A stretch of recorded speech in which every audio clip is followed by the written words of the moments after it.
The morning dew still clung to the grass as I guided my John Deere tractor across the eastern field. The familiar rumble beneath me was as comforting as an old friend. This tractor had been with our family since my grandfather purchased it in the early 70s. He taught my father how to operate it, and my father taught me. 3 generations of farmers had tended this same soil, growing corn, soybeans, and wheat that fed our community year after year. My name is Robert Miller, and this 200-acre farm has been in my family since 1943, when my grandparents scraped together every penny they had to purchase this plot of land. The county records still show the original deed with my grandfather Harold Miller's signature at the bottom. Every morning, I wake before sunrise, pull on my work boots, and head out to tend to the crops or repair equipment or clean out the irrigation ditches. I do not answer to bosses or punch time cards. I answer to the land and the seasons. My daily routine changes with the weather and the needs of different crops, but my tractor remains the constant centerpiece of farm operations. Without it, there would be no plowing, no planting, no harvesting. It is not just a piece of equipment. It is the backbone of my livelihood. My grandfather always said that on a farm, your tractor is like your right arm. You cannot function properly without it. The Miller farm sits about 10 miles outside of town, historically surrounded by other farms and open country. Our closest neighbor, the Johnsons, live 2 miles down the road. At least, that was the case until about 8 months ago when the distant sounds of construction equipment began to disrupt my previously peaceful mornings.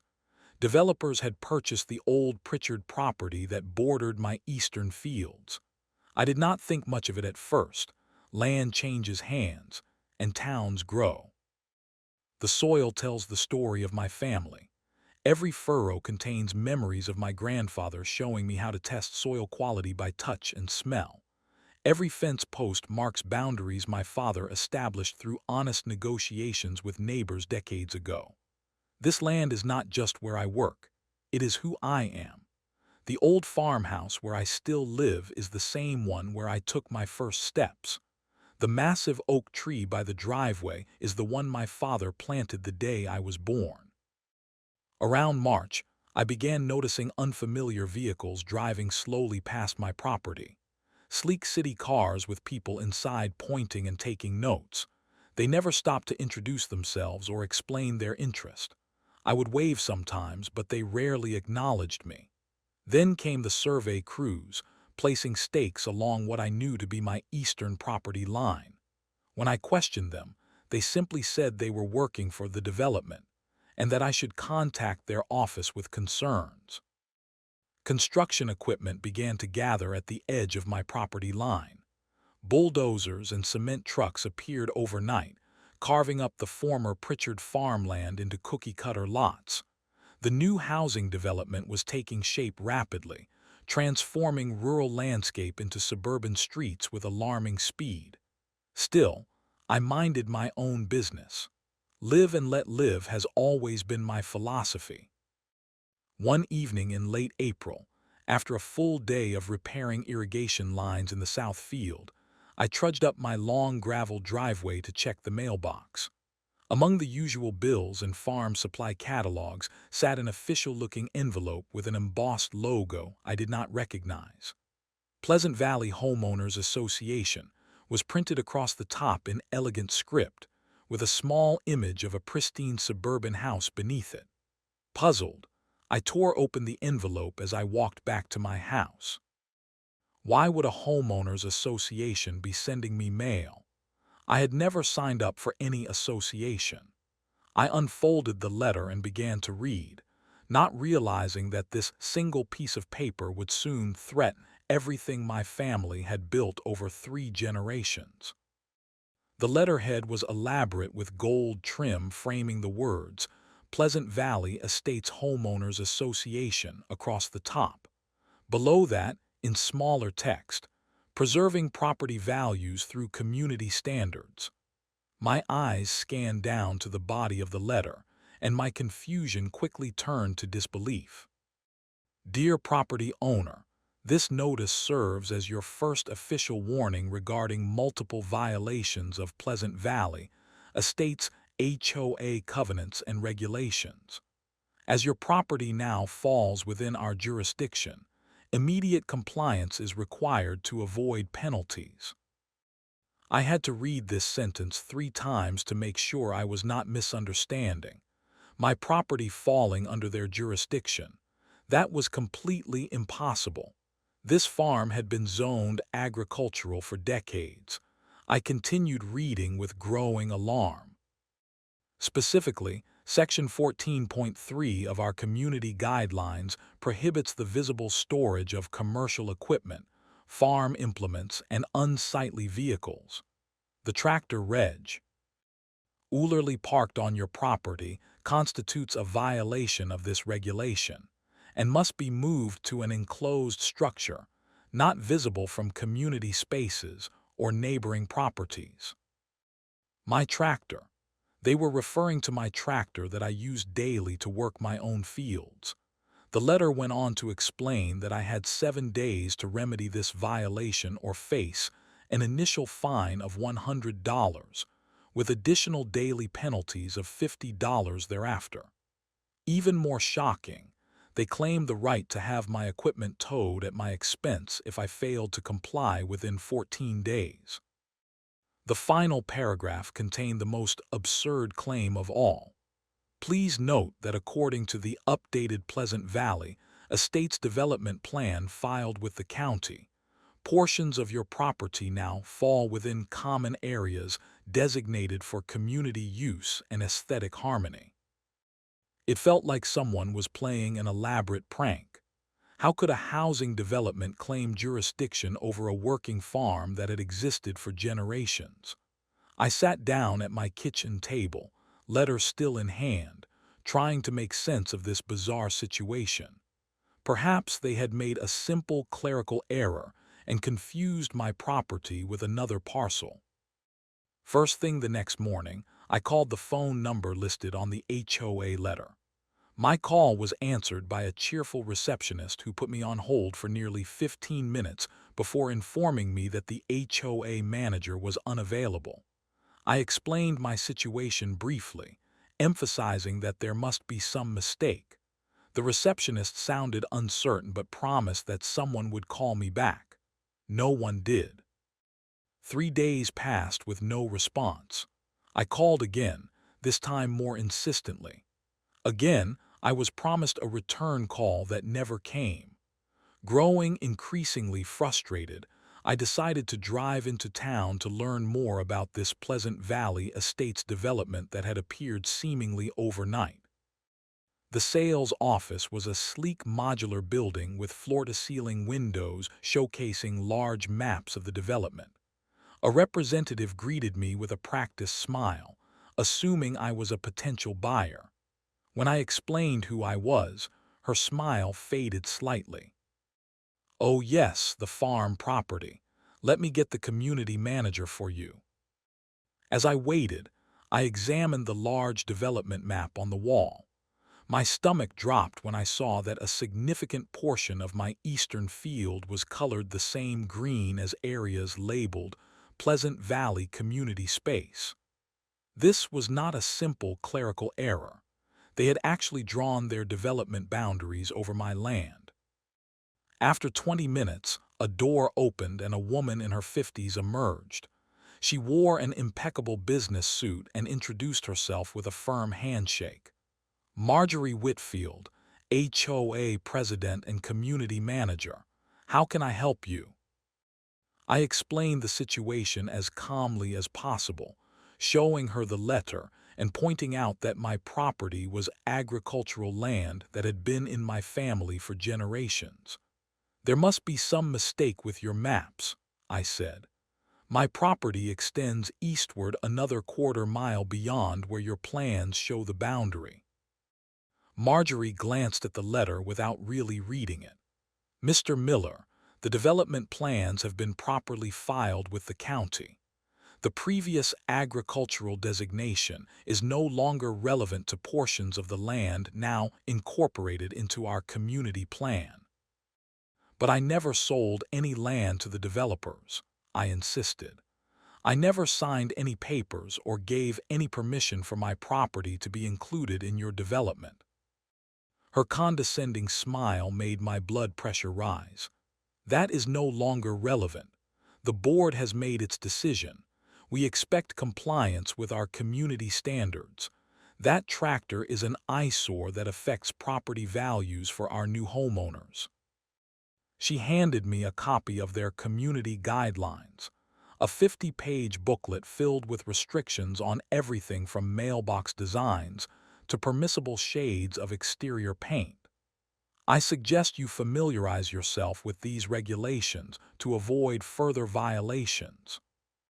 I left the office in a state of shock and confusion, the glossy booklet clutched in my hand. Driving back to my farm, questions raced through my mind. How could they claim jurisdiction over land they did not own? How could they threaten to tow equipment essential to my livelihood? As I pulled into my driveway and saw my trusty tractor sitting where it always had, I crumpled the HOA letter in my fist. Something was very wrong here, and I needed to figure out exactly what these people were trying to pull before they took away not just my tractor, but potentially my entire way of life. The next morning, instead of heading to the fields as usual, I sat at my computer researching property laws and agricultural zoning regulations. I learned that agricultural properties like mine had special protections and exemptions specifically designed to prevent residential encroachment.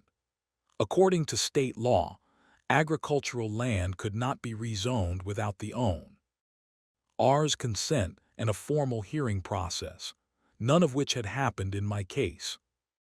Armed with this basic information, I drove to the county records office, a small brick building downtown that housed property maps dating back to the 1800s. The clerk, an older woman named Martha who had worked there for decades, greeted me with familiarity. "Robert Miller, have not seen you in here since you settled your father's estate. What brings you in today?" I explained my situation, and her friendly expression turned serious. "Let me pull the records for your property and the new development. Something does not sound right about this." Martha and I spent the next 3 hours poring over property maps spread across a large table. The fluorescent lights buzzed overhead as dust particles danced in the sunbeams streaming through the windows. My property boundaries were clearly defined in documents dating back to the original purchase. The Miller farm consisted of exactly 212.6 acres, with the eastern boundary marked by a creek that had been there since before my grandfather bought the land.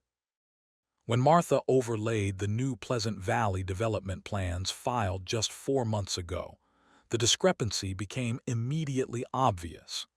Their map showed the boundary nearly 2 acres west of the actual property line, effectively claiming a significant portion of my eastern field as their community green space. "This is not right, Robert," Martha said, adjusting her reading glasses. "These new plans conflict with the official county survey records.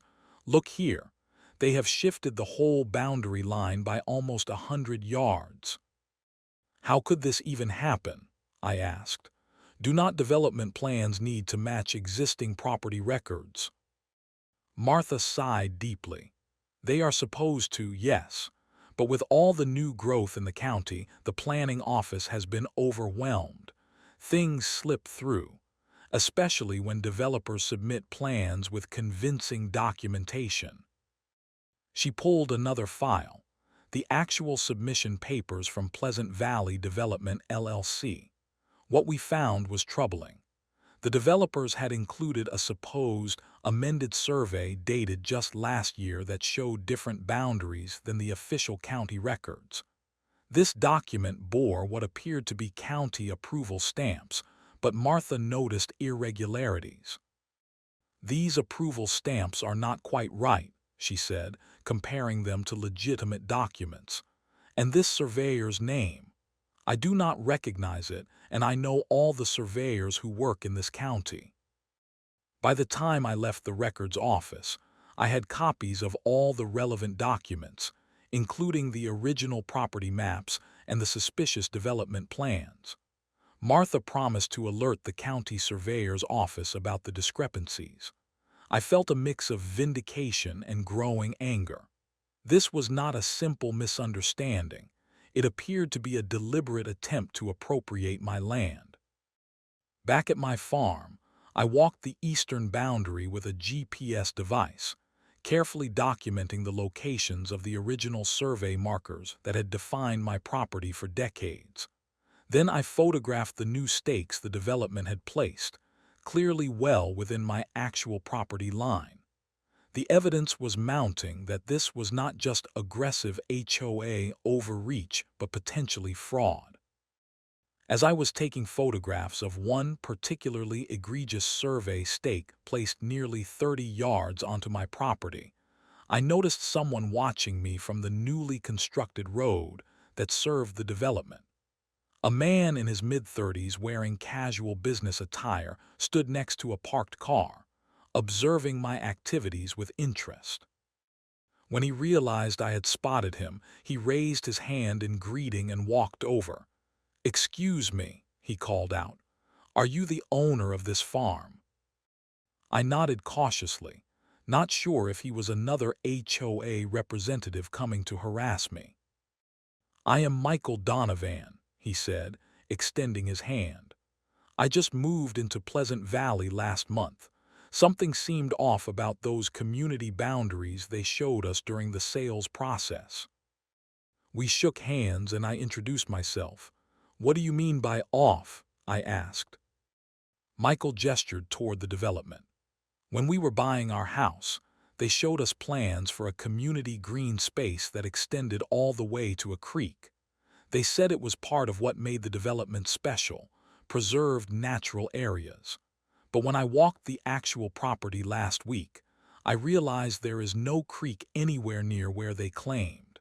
And then I noticed your farm equipment operating in what they had shown us as community land." My interest was piqued. "What do you do for a living, Michael?" "I am a paralegal with Jenkins and Morrow. We specialize in property law and land disputes." He smiled slightly. "That is probably why this caught my attention when most of my neighbors did not think twice about it." I showed him the documents I had collected from the county office. His eyes widened as he reviewed them. "These development maps are definitely not aligned with the official county records," he confirmed. "And these survey stakes, they are well within what should be your property according to the official records." Michael pulled out his phone and took some photographs of his own. "The HOA has been telling everyone your tractor is on their property, but I work with land disputes. These markers are definitely not where they should be." As we talked, I learned that Michael had background in researching title histories and property disputes. For the first time since receiving that HOA letter, I felt a flicker of hope. Perhaps with his knowledge and my documentation, we could put a stop to whatever scheme the HOA and developers were attempting. "I would be happy to help you look into this further," Michael offered. "This affects me too. I bought my house based partly on representations about community spaces that now appear to be fraudulent." As the sun began to set over my fields, casting long shadows across land that had been in my family for generations, I knew this fight was just beginning. But now, at least, I was not facing it alone. Over the next 3 weeks, the situation deteriorated rapidly. Every few days, a new envelope from the Pleasant Valley HOA appeared in my mailbox. The manila envelope stuffed with violation notices grew thicker by the day. The fines escalated from the initial $100 to $500, then to $1,000. Each notice contained more aggressive language than the last, with threats of legal action and property liens. I attempted to call their office multiple times. When I finally reached someone other than the receptionist, they would transfer me around in circles until eventually the call would disconnect. I sent certified letters explaining the property boundary discrepancies and included copies of the official county records. These communications were met with either silence or form letters restating their position. My tractor remained where it always had been, parked near my barn when not in use, and out in the fields when I was working. I refused to change my daily farming operations based on their fraudulent claims, but the psychological toll of their harassment was beginning to affect me. Each time I checked my mailbox, my stomach tightened with dread. One Tuesday afternoon, I was repairing irrigation lines in the field closest to the new development when the sound of vehicles on my private gravel drive caught my attention. Looking up, I saw 3 cars approaching, a luxury white SUV flanked by 2 identical black sedans. I set down my tools and walked toward them, determined to find out who was trespassing on my property. The vehicles came to a stop, and from the SUV emerged Marjorie Whitfield, the HOA president I had met previously. She wore a cream-colored business suit despite the warm weather and carried a clipboard against her chest like armor. From the sedans emerged 4 other people, 2 men in business attire and 2 women who looked equally official. "Mr. Miller," Marjorie called out without bothering with pleasantries, "we are here to conduct an official inspection of the ongoing violations." I stood my ground as they approached. "You are trespassing on private property. This is not part of your development or under your jurisdiction." Marjorie acted as if she had not heard me. She began listing violations, gesturing toward my barn and tractor with her manicured nails. Unauthorized agricultural equipment visible from community spaces, improper land use contrary to community guidelines, failure to maintain aesthetic standards consistent with Pleasant Valley estates. "This is absurd," I interrupted. "This is a working farm. It has been zoned agricultural for over 70 years. You have no authority here." One of the men stepped forward. "I am Jeffrey Williams, legal counsel for Pleasant Valley HOA. We have filed updated plans with the county showing the correct boundaries of our development, which include portions of what you claim as your property." "Those plans conflict with the official county records," I insisted. "I have documentation proving this is my land and always has been." Marjorie's face hardened. "We have legal authority here now, and we will exercise it. Your continued defiance will only make things worse for you. We are prepared to place a lien on your property and proceed with enforcement actions, including the removal of non-compliant equipment." Their arrogance was staggering. They walked around my property taking photographs and making notes as if they owned it. I followed them, repeatedly stating they were trespassing, but they ignored me completely. Before leaving, Jeffrey handed me another notice, this one threatening legal proceedings within 7 days if I did not comply with their demands. "We have legal authority here now," Marjorie repeated with cold confidence, "and we will exercise it." After they left, I called Michael immediately to update him on this new development. He was as disturbed as I was by their boldness. "They are trying to intimidate you into compliance," he said. "Do not move your equipment or change anything about your normal operations. That could be interpreted as acknowledging their authority." 2 days later, I returned from town to find a tow truck parked near my barn. The operator was examining the padlock on the large doors. When he saw me approaching, he had the decency to look embarrassed. "What do you think you are doing?" I demanded, my heart pounding with anger and fear. "Just following orders, sir," he mumbled. Got a work order to remove an unauthorized vehicle from community property. This is private property, I stated firmly. That tractor belongs to me and is essential for my farm operations. If you attempt to remove it, I will call the sheriff and report it as theft. The man hesitated, clearly uncomfortable with the situation. After a brief phone call with someone, he packed up his equipment and left without the tractor. That night, I moved my tractor deeper into the barn and installed heavy-duty padlocks on all entrances. I even parked my truck in front of the main doors as an extra precaution. The following morning brought an even more alarming development.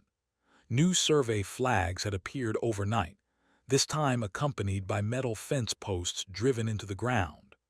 These posts cut nearly 50 yards into my eastern field, in some places running right through planted crops. They had constructed this boundary marker without any notice or permission, destroying part of my corn crop in the process. My hands shook with fury as I photographed this flagrant trespass. The psychological warfare was taking its toll. I had trouble sleeping, jumping at every unfamiliar sound, constantly worried they might return to take my equipment or further damage my crops. As I documented the destruction with my camera, my phone rang. It was Michael.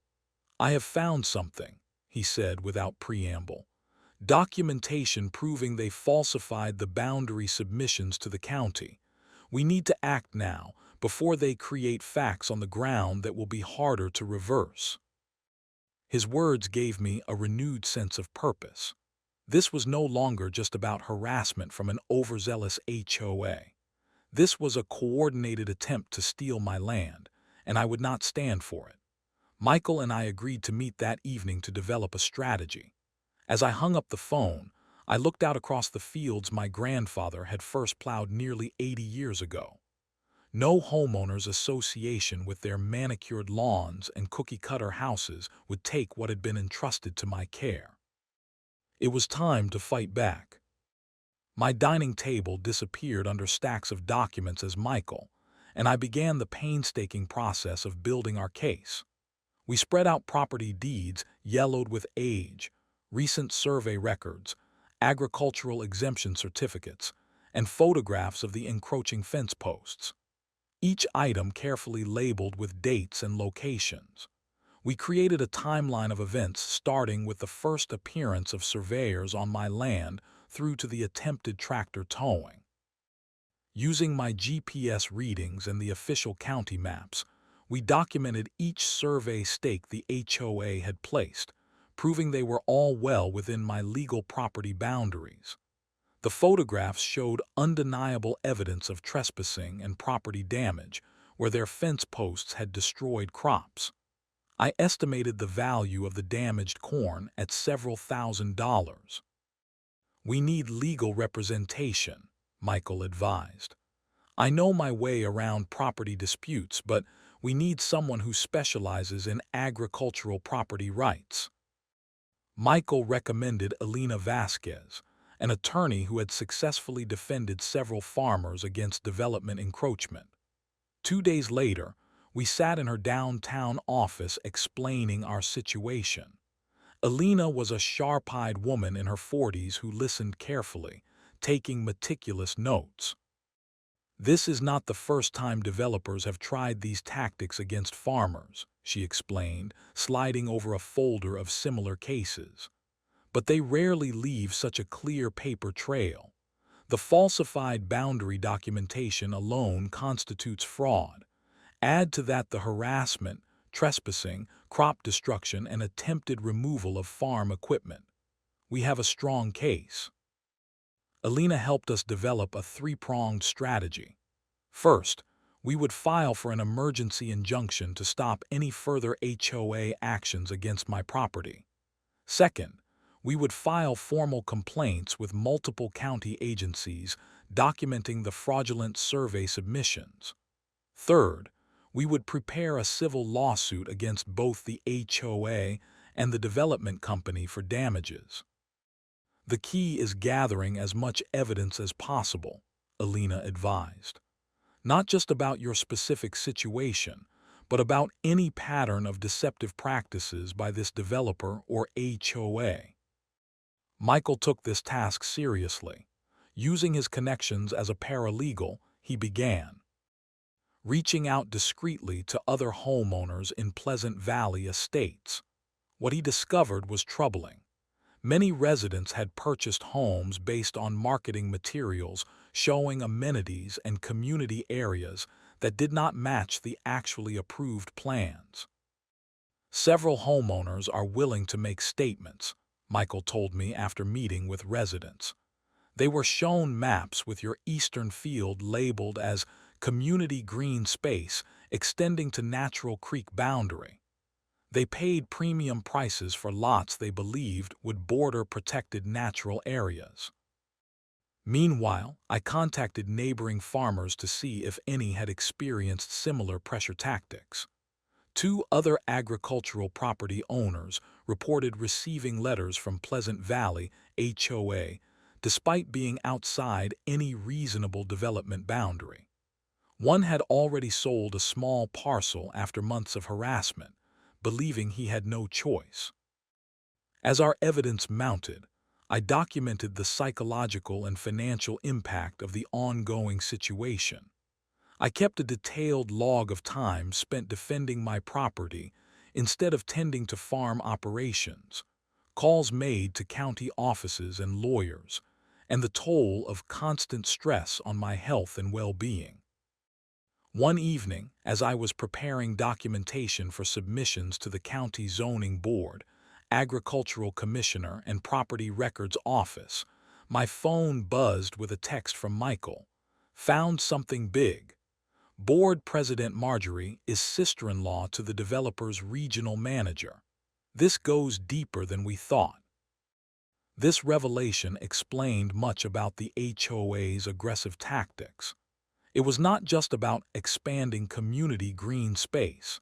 It was a calculated effort by connected parties to acquire valuable land through deception rather than legitimate purchase. Alina filed our emergency injunction request the next morning. The legal document detailed the boundary disputes, documented the HOA's harassment, and requested immediate court intervention to prevent further encroachment or attempts to remove my farm equipment. We included affidavits from homeowners who had been misled about property boundaries during sales presentations.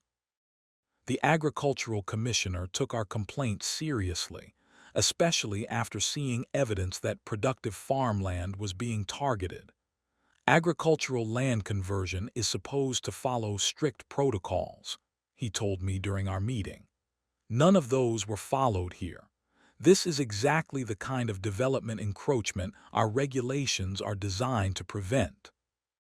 The county surveyor's office launched an investigation into the falsified boundary documents.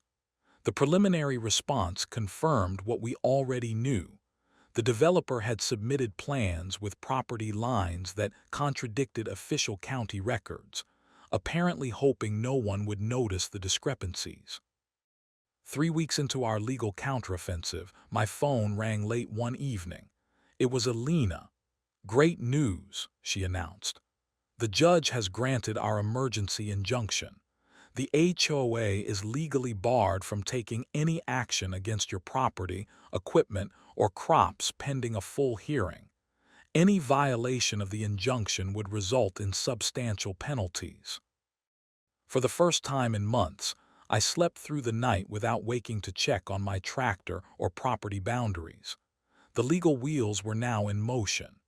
The HOA's scheme was being exposed on multiple fronts, but the most dramatic confrontation was yet to come, and it would happen in full view of the entire community they had been deceiving.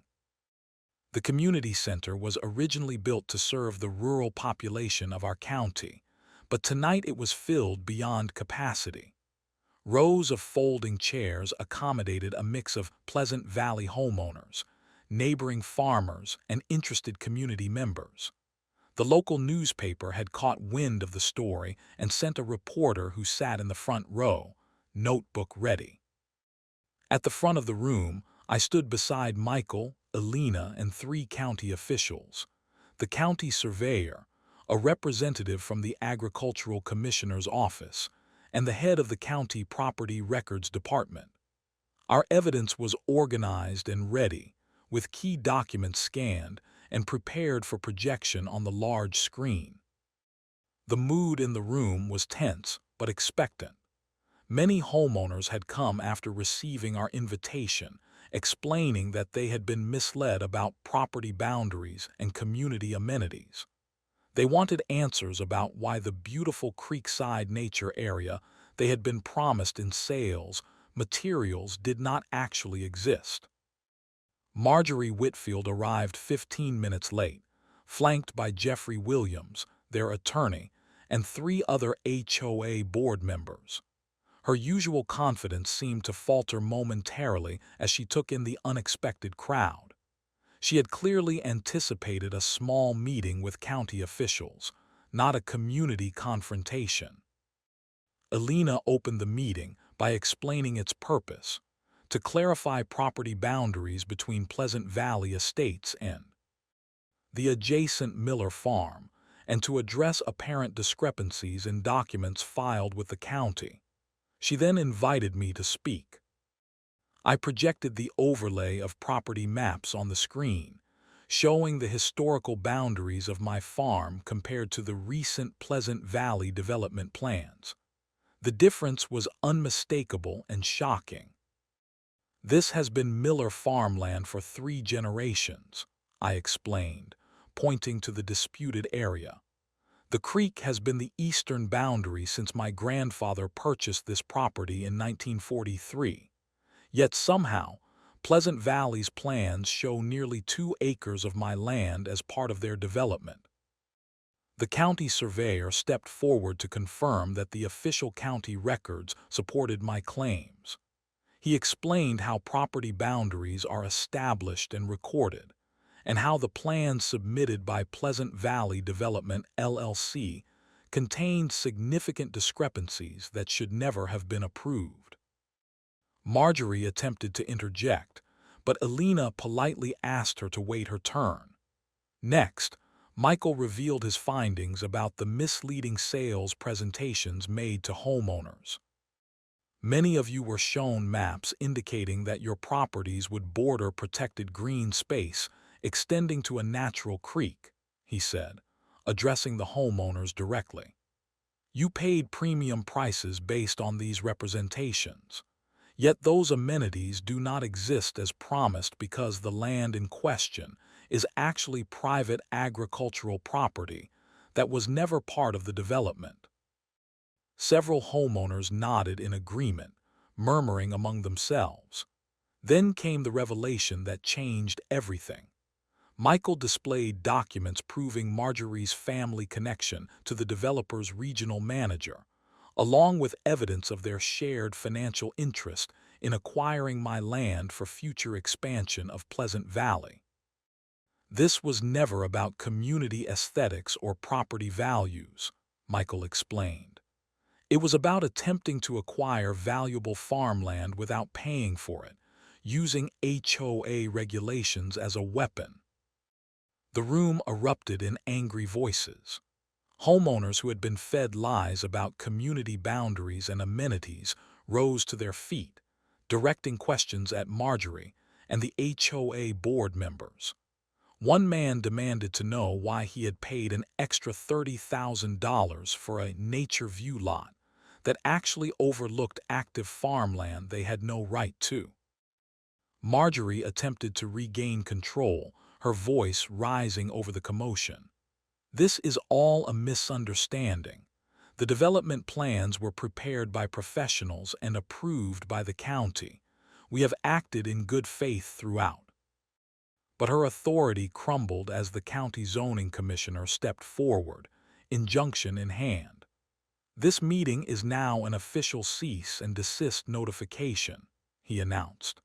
"Based on evidence of fraudulent document submission, All permits for development activity along the disputed boundary are suspended pending full investigation. As if to punctuate his words, through the community center windows, we could see county workers arriving to remove the illegal fence that had been installed on my property. Marjorie's face contorted in fury as she realized her carefully constructed plan had collapsed in front of the very people she had manipulated. Jeffrey Williams attempted damage control, suggesting that both sides should work toward a compromise solution. But there was no longer any question of compromise on fundamental property rights. The evidence was too clear, the deception too blatant. As the meeting concluded, several homeowners approached me to apologize. They had been told I was an uncooperative neighbor refusing to comply with reasonable community standards. Now they understood they had been manipulated as part of a fraudulent land grab. One by one, they offered support and expressed outrage at how they had been misled by their own HOA and the developers who had sold them their homes. 6 months after that decisive community meeting, I stood at the edge of my eastern field watching the morning fog lift to reveal my John Deere tractor, parked proudly beside the newly surveyed and properly marked boundary of my farm. The official county resolution sat framed in my kitchen, 27 pages of legal language that boiled down to one simple truth. This land remains what it has always been, a working farm protected by agricultural zoning laws. The county investigation into Pleasant Valley's development practices had been thorough and damning. The Planning Commission revoked several permits and required extensive corrections to all development maps and marketing materials. The county recorder's office implemented new verification procedures to prevent similar boundary falsifications in the future. The separate investigation into the HOA board revealed systematic deception orchestrated primarily by Marjorie and 2 other board members who had financial connections to the development company. The findings resulted in Marjorie's resignation and legal penalties for both her and the developer.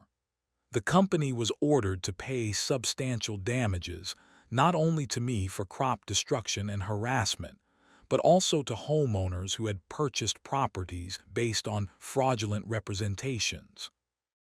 Most significantly for me, the county established a permanent agricultural buffer zone around my farm, prohibiting any future development from encroaching on my property lines.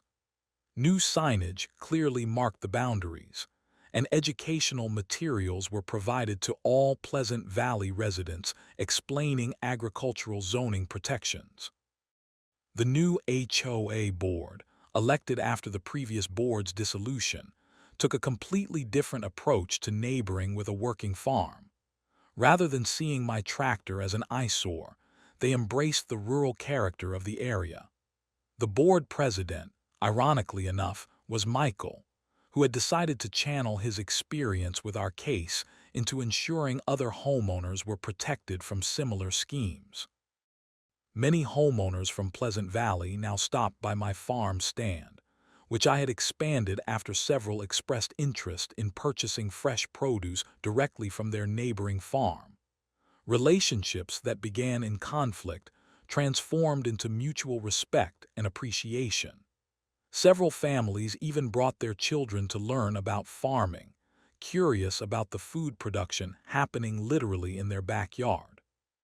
Last week, during our community harvest festival, a new tradition started this year. Several families from the subdivision brought their children to see my now famous tractor. The very equipment that the previous HOA had deemed an unsightly vehicle became a popular attraction, with kids climbing up to sit in the driver's seat while their parents took photographs. Elena successfully advocated for the county to implement new protections requiring explicit disclosure of agricultural buffer zones in all new developments. Now, any homebuyer purchasing property adjacent to farmland must be clearly informed that agricultural operations are protected activities that come with certain sights, sounds, and smells that are part of food production.